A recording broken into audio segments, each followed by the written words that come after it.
Apa yang dia tak cerita, nasi lemak yang dulu dia jual RM20 tu, sekarang dah jadi RM30, dia untung RM10. Kalau kita nak buat analogi mudah faham lah.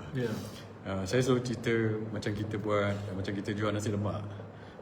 Kita ni negara, katakan keluarga mengeluar nasi lemak. Kita keluar nasi lemak yang paling sedap sekali lah di Malaysia ni. Dan nasi lemak kita ni harga mahal. Satu nasi lemak kita boleh jual RM20. Anak kita pun makan nasi lemak. Kan? So kita produce nasi lemak, kita jual dekat luar harga RM20. Lepas tu anak kita nak makan nasi lemak, lapar. So kita kata, kalau kita bagi anak kita makan, kita tak boleh jual nasi lemak kita RM20. Rugilah kita kata.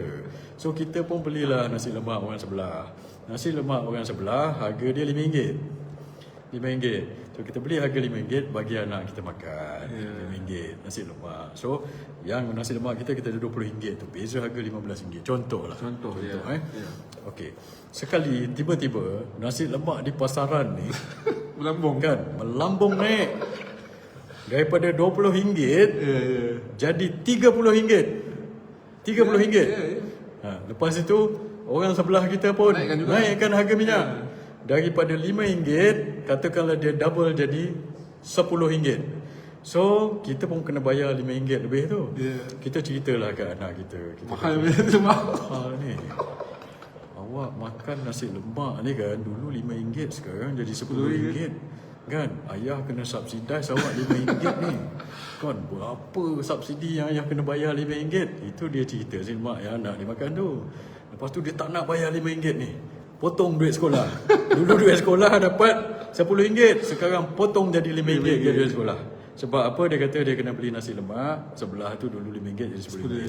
Tapi apa yang dia tak cerita? Apa yang dia tak cerita, nasi lemak yang dulu dia jual RM20 tu, sekarang dah jadi RM30, dia untung RM10. Yang itu dia tak cerita pada anak dia. Ini yang menjadi masalah. So sebab itu kita nak tahu. Sebab bila kamu cakap you want rakyat to understand. Now help us understand. The thing is, bila you explain, kalau kita tahu the data pun saya rasa dia tak boleh nak make kita understand. Sebab chances are apa yang saya cakap tadi itulah kebenarannya. Sebab tu dia tak berani nak tunjuk.